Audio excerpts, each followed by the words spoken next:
भूपेंद्र सिंह हुड्डा के पास हैं आप इस वक्त? देखिए, पलटना बिल्कुल मुश्किल है पंकज और अमन। आपको एक चीज़ बता दूं कि अभी हम ना हुड्डा जी के आवास पे, ना उनके चुनावी कार्यालय में, लेकिन एक ढाबे पे आए हैं भूपेंद्र सिंह हुड्डा। और इस उम्मीद में होंगे, और वहाँ उनका काफिला आप देख सकते हैं, वहाँ हम उनके पीछे पीछे आ गए। और थोड़ी देर पहले, अब क्या ये नतीजे या रुझान पलटेंगे, इस बात की उम्मीद कम है। अभी थोड़ी देर पहले जयराम रमेश ने चुनाव आयोग को लेकर शिकायत की। चुनाव आयोग के वरिष्ठ अधिकारियों से हमारी बातचीत हुई तो उनका साफ कहना था कि 7-8 राउंड के बाद जो एक लीड हो जाती है, अगर 1-2 सीटों को छोड़ के, उसमें कुल जो रुझान होते हैं, तो टोटल रुझान, उसमें कोई बदलाव नहीं होता। क्योंकि एक बार आप एक अच्छा लीड ले लेते हैं, जैसे जुलाना से 4000 की लीड हो गई है विनेश फोगाट की, इसको अब पार पाना थोड़ा कठिन होगा। 10,000 की लीड कैथल से हो गई है कांग्रेस के उम्मीदवार आदित्य सुरजेवाला की, इसको अब पार पाना मुश्किल होगा। तो ऐसे लीड में अब आप दूसरे उम्मीदवार को पीछे छोड़ देंगे, इसकी उम्मीद कम रहती है 8 राउंड के बाद। लेकिन भूपेंद्र सिंह हुड्डा इस वक्त एक रोहतक के ही ढाबे के पास पहुंचे हैं और वहां एक बैठक कर रहे हैं। जाहिर सी बात है, तमाम जगह से रिपोर्ट ले रहे होंगे। उम्मीद ऐसी नहीं रही होगी कि इस तरह के नतीजे आएंगे, लेकिन नतीजे बिल्कुल उलट है। ये कहा जा रहा था कि कांग्रेस का उम्मीदवार कौन होगा सीएम का, लेकिन बिल्कुल स्थिति पलट गई और ऐसी पलटी कि भारतीय जनता पार्टी को तीसरी बार। एक महत्वपूर्ण जानकारी आपको दे दे, पुंडरी एक विधानसभा सीट है हरियाणा की, 96 से लगातार वहां निर्दलीय जीते, यानी 6 चुनाव से किसी भी पार्टी का उम्मीदवार वहां से नहीं जीता है। वहां भी बीजेपी को अच्छी खासी बढ़त थोड़ी देर पहले तक थी। तो इस तरह के नतीजे जनता ने दिए हैं हरियाणा के। एग्जिट पोल ने जो अनुमान नहीं लगाया, वो नतीजों में बिल्कुल अलग आ गए। बिल्कुल। अच्छा, ये जो अपडेट आप दे रहे थे, विनेश फोगाट जो है 15 में से 10 राउंड की काउंटिंग जो है वो हो गई है और विनेश फोगाट जुलाना से 4142, मतलब 4000 से ज्यादा वोटों से विनेश फोगाट जुलाना से आगे चल रही है, नंबर 1। नंबर 2, आदित्य सुरजेवाला जो कि रणदीप सुरजेवाला के सुपुत्र हैं, वो अपनी सीट से तकरीबन 10,000 वोटों से आगे चल रहे हैं। लगभग वही जो बार बार जिसका जिक्र किया जा रहा है पंकज, कि जब 7 से 8 राउंड की काउंटिंग के बाद नतीजों का वापस पूरी तरह से पलट जाना, उसकी संभावना बहुत कम है। विनेश फोगाट की अगर बात कर रहे हैं आप अमन, तो देखिए वो मेडल नहीं ला पाई, वो बहुत दुखद वो था। लेकिन कम से कम यहां उन्हें मेडल मिल गया है। इंडिविजुअल कैपेसिटी में वो जीती हैं, भले ही वो सरकार कांग्रेस की ना बने जैसा कि अभी प्रतीत हो रहा है।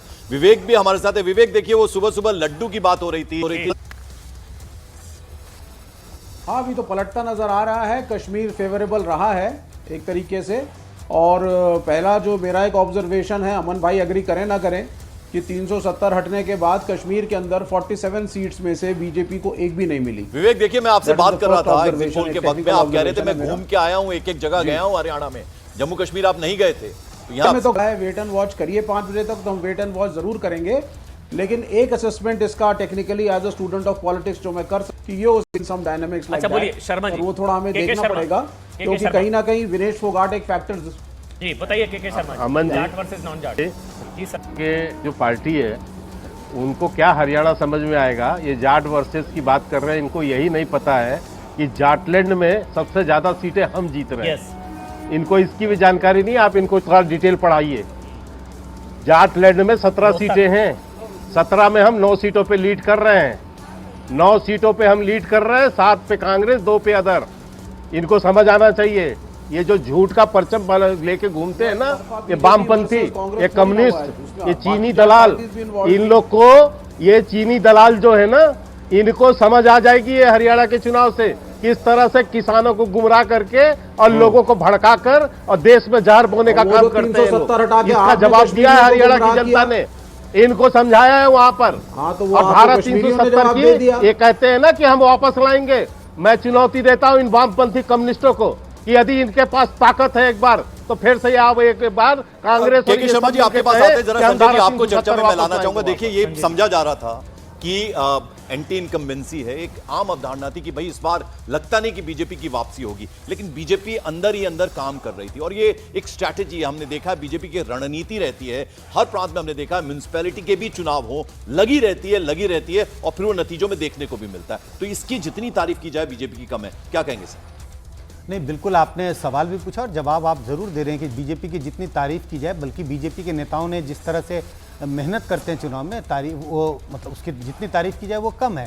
देखिए 2 चीज़ें हैं, अगर बीजेपी का वोट कम होता और उसके बाद भी बीजेपी चुनाव जीत जाती तो उसके अलग नतीजे, अलग विश्लेषण होता कि भाई BJP anti BJP vote but गया, ये हो गया वो हो गया। लेकिन आप देखिए क्या हो रहा है, बीजेपी का वोट 36.5% 2019 के लोक विधानसभा चुनाव में था, वहां से बढ़ता हुआ 39 पर जा रहा है।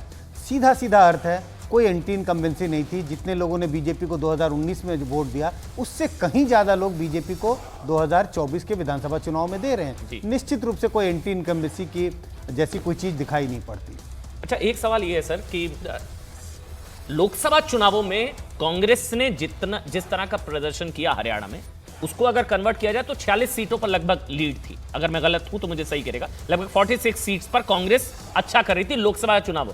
तो ये तो 46 से 36, यानी कि लोकसभा चुनावों में कांग्रेस की परफॉर्मेंस से भी खराब परफॉर्मेंस इन चुनावों में 46 से 36 से। उस तरह से देखने की जरूरत नहीं, क्योंकि मान लीजिए एक लोकसभा चुनाव में 8 विधानसभा की सीटें हैं। हाँ। ऐसा हो सकता है कि आप 5 विधानसभाओं में आप बड़ी संख्या में वोट लाकर आगे निकल सकते हैं। तो 5 विधानसभा सीट हारने के बाद 8 में से आप लोकसभा सीट जीत सकते हैं। तो उसका सीधा सीधा उस तरह से देखने की जरूरत नहीं। लेकिन आप देखें, लोकसभा और विधानसभा के जो चुनाव, जो नतीजे इस वक्त आ रहे हैं, लगभग 12:30 बजे के बाद देखिए, आपकी एनालिसिस क्या कहती है? देखिए, आप 2-3 परिवर्तन होगा?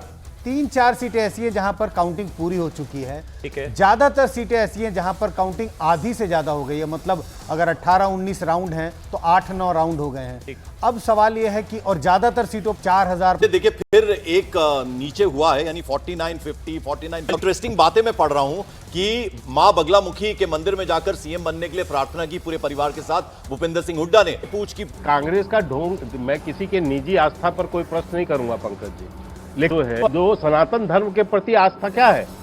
राहुल गांधी जो है इसी चुनाव के दौरान में कहते हैं कि राम मंदिर में जो उद्घाटन रामलला का हुआ वो नाच गाना था। आप माननीय प्रधानमंत्री जी की मौत की कामना करते हैं इनके राष्ट्रीय अध्यक्ष। आप युवाओं का जो है वहां डंकी फिल्म का पात्र बना देते हैं उनको। आप वहां पर जो है किसानों के ऊपर नमक छिड़कते हैं। हजारों एकड़ जमीन जो है लूट लेने वाले या और दामाद जी को गिफ्ट कर देने वाली कांग्रेस वहां पर बैठ के किसानों की हितैषी की बात करती है। क्या इनका झूठ लोगों को समझ में नहीं आएगा? रोजगार में आप खुलेआम खर्ची और पर्ची की बात करते हैं, कहते हैं हम भ्रष्टाचार करेंगे, अपना पेट भरेंगे, और इसके बाद आप अपेक्षा करते हैं कि आपको जनता वोट दे। आप गाय का पूंछ पकड़े, कुछ पकड़े। चिट्ठी लिख दी है इसी वास्तविक की स्थिति वहां किसने लिखी है? मैं बता देता हूं, वहां बड़ी खबर है। जयराम रमेश ने चिट्ठी लिख दी है election commissioner, chief election commissioner को। उसमें लिखा गया, जो मैं एक बार पढ़ देता हूं आपके लिए शर्मा जी, ताकि सबको पता लग जाए। 1 मिनट दे दीजिए मुझे। उसमें लिखा गया, over the last 2 hours between 9 to 11 AM there has been an unexplained slowdown in the updating of results on the ECI website। यानी कि unexplained slowdown, यानी कि ट्रेंड्स को अपडेट नहीं कर रही ECI की website. You can imagine this allows bad faith actors to spin the narratives that undermine the process। You can see examples of it already playing out on social media। Our fear is also that such narratives, हमारा डर है कि ये narrative जो है इस्तेमाल किया जाएगा to influence the process while counting is still underway। यानी कि ट्रेंड्स को अपडेट नहीं करने दिया जा रहा है और इस इंटेंशन के साथ एक नैरेटिव बना दिया जाएगा, फिर उसको जो है प्रभाव किया जा सकता है। एक और इंटरेस्टिंग चीज है के शर्मा जी की, ये तो हरियाणा के परिप्रेक्ष्य में शायद कह रहे हैं, जम्मू कश्मीर के परिप्रेक्ष्य में क्या कहेंगे? हाँ शर्मा जी, चिट्ठी पर बता दीजिए। चुनाव आयोग, मैं बिल्कुल जम्मू कश्मीर के परिप्रेक्ष्य में, देखिए दूसरी बात मैं कह रहा हूं कि यही चीज जम्मू कश्मीर पे यदि लागू हो तो तब जयराम रमेश क्या जवाब देंगे? क्या है, जो है कांग्रेस पार्टी राजनीतिक रूप से दिवालिया हो चुकी है। और सच ये है कि हरियाणा में इनके यहाँ बड़ी फाड़ होने की संभावना है। कोई चुनाव हाथापाई कर रहे थे, अब तो हारने के बाद तो एक दूसरे का सर फोड़ेंगे। ये छोड़ेंगे किसी को? आपस में ही लड़के मरेंगे वहां पर। इसलिए ये भागना और रहे हैं अब वहां, इसलिए ये संभालना चाहते हैं जयराम रमेश केंद्र से, ये कह के किसी तरह उनके अंदर कि भैया जो है अभी भी वो है, आशा बंधवा रहे हैं, लड़ो मत।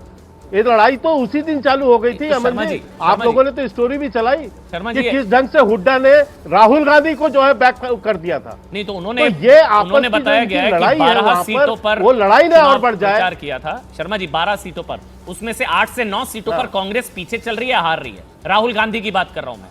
तो ये जीत मतलब हार का ठीक हार हो जाए। नहीं, ये तो अमन जी उसी दिन समझ आ गया था। पहले तो चुनाव के अंतिम सप्ताह तक राहुल गांधी को हुड्डा आने नहीं दिए, मल्लिकार्जुन खड़गे को अंतिम एक दिन एक सभा करने दिया, वो घुसने नहीं देना चाहते थे। राहुल गांधी की जो भी बातें कही गई उस समय, उस सबको उन्होंने दरकिनार भी किया। क्यों अपमानित इसलिए किया? क्योंकि उनको पता था कि राहुल गांधी के आने का मतलब है हार सुनिश्चित।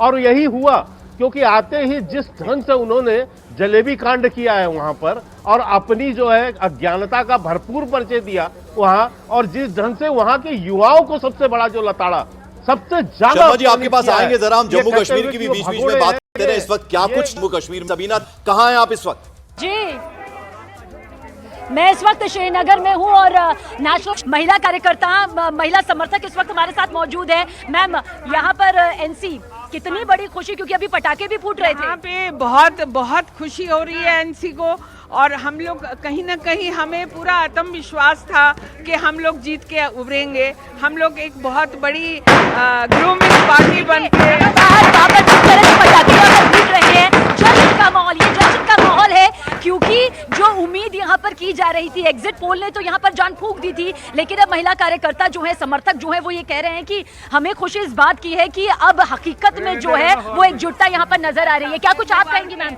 आ रही है यहाँ पर सरकार? हाँ आएगी ना, बन गई। तो यही उम्मीद थी, हाँ, इससे भी ज्यादा हमें दिल से हमें हाँ, यही उम्मीद थी। तो ये उम्मीदों का है। आपको क्या लगता है, अब सब ठीक रहेगा आपके हाँ, हिसाब और क्या से? इंशाल्लाह। और आपको क्या लगता है मैम, क्या जिस तरह से एनसी का जो प्रदर्शन यहाँ पर सामने आया है, कांग्रेस के साथ एकजुटता के साथ मैदान में कूदी, क्या अब आपको लग रहा है वही एग्जिट पोल के जो नतीजे आए थे? इंशाल्लाह बहुत खुशी है, बहुत खुशी खुश है। है। हम 10 साल के बाद बहुत खुश है। 10 साल के बाद लंबा इंतजार किया है आप लंबा लोगों ने। इंतजार किया है, हाँ। बहुत लंबा इंतजार किया, बहुत खुश है हम। तो यही दिन आप इंतजार यहाँ पर कर रहे थे, आप इंतजार यहाँ पर कर रहे थे क्या? 10 साल बाद आज एनसी के ऑफिस में माहौल होगा? हमारी उम्मीद ये है कि और 3 सीटें हमें आएंगी अच्छा, और हम थम्पिंग मेजॉरिटी से जीत के सरकार भी बनाएंगे, लोगों के करेंगे। लेकिन जो जनता है जिनसे बातचीत हमने की, वो कह रही है कि हमें ना पूर्ण बहुमत की सरकार चाहिए। होता क्या है, गठबंधन में किंग मेकर की भूमिका निभाता है, बाद में अपना समर्थन खींच लेता है, फिर सरकार गिर जाती है। जम्मू कश्मीर की जनता सहती रह जाती है। क्या लगता है? देखिए मैडम, हमारा अलायंस ऑलरेडी पोस्ट अलायंस है, है हमारा पहले गठबंधन हो चुका है, और इंडिया ब्लॉक जो है ये पूरे इंडिया में अलायंस है, तो इसमें कोई गठबंधन टूटने वाली बात या जो आप कह रही है ऐसा कुछ भी नहीं है। And we are the winners. ये लोगों का वर्डिक्ट है। जो गरीब जनता है यहाँ की, जो गरीब आवाम है, खास तौर पे जो कश्मीरी मुसलमान है, कश्मीरी है, और जम्मू का डोर जो है, वो इस जो प्रेजेंट डिस्पेंसरी से है बहुत तंग आ चुका है।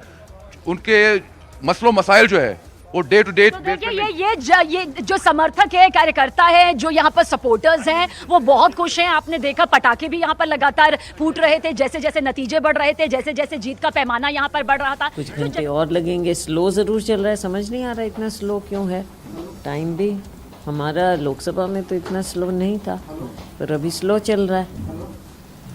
मैं पूरा विश्वास रखती हूँ कि कांग्रेस पार्टी की हुकूमत बनेगी। अराउंड 50+ है। तो स्लो चल रहा है, और यही जयराम रमेश कह रहे हैं, यही पवन उम्मीद खेड़ा छोड़ी कह नहीं रहे अभी हैं, भी। और यही बार बार कहा जा रहा है कि पवन खेड़ा ने कहा 3 साढ़े 3 बजे तक अभी देखिए, अभी खेल बाकी है। यही चिट्ठी लिख दी गई है जयराम रमेश की तरफ से, पवन खेड़ा की तरफ से, सुप्रिया श्रीनेत की तरफ से, कुमारी शैलजा की तरफ से, कि बहुत स्लो चल रहा है और ट्रेंड जो है वो अपडेट नहीं हो रहे हैं, क्योंकि अब 12:30 हो चुके हैं। हरियाणा में मतगणना की भी दिल्ली में बैठक। बड़ी खबर, मनोहर लाल खट्टर के घर पहुंचे धर्मेंद्र प्रधान। तो ये बड़ी बैठक इस वक्त चल रही है और अब तेजी से डेवलपमेंट्स हो रही हैं। अब चूंकि कहीं ना कहीं पिक्चर क्लियर होती जा रही है बीजेपी पक्ष में, यानी तीसरी बार ऐसा लगता है कि बीजेपी एक बार फिर से हरियाणा में सरकार बनाने जा रही है।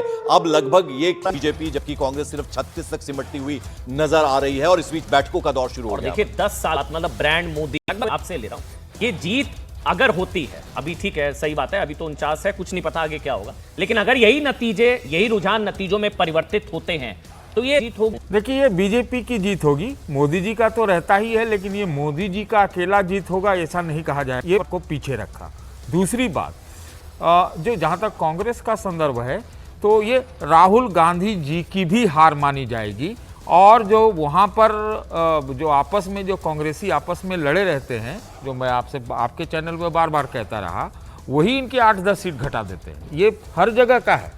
तो ये देखना होगा कि जो नौजवान, किसान, ये सब आदि आदि का जो इन्होंने नैरेटिव रखा था, मैं समझता हूँ उसके लिए भी कांग्रेस के लिए झटका है कि खाली उत्साह से संभवतः शायद बीजेपी में भी थी जी, मतलब ऐसी इनफाइटिंग, जैसे खट्टर जी नाराज चल रहे हो, बीजेपी अनिल विज बैठक छोड़कर चले गए थे, नायब सिंह सैनी का नाम का मुख्यमंत्री बनने का सपना उनका वो सपना ही रह जाएगा। ब्रेक लेना है सतीश जी, ब्रेक लेना बहुत जरूरी है। एक छोटा सा ब्रेक हम यहाँ पर ले रहे हैं। जम्मू कश्मीर और हरियाणा में विधानसभा में इस वक्त ये नतीजे पल का न्यूज़ 18 हरियाणा में हैट्रिक 49 सीटें लगभग कंफर्म, हालांकि अभी रुझान 50 सीट ब्रेक फौरन हाजिर है।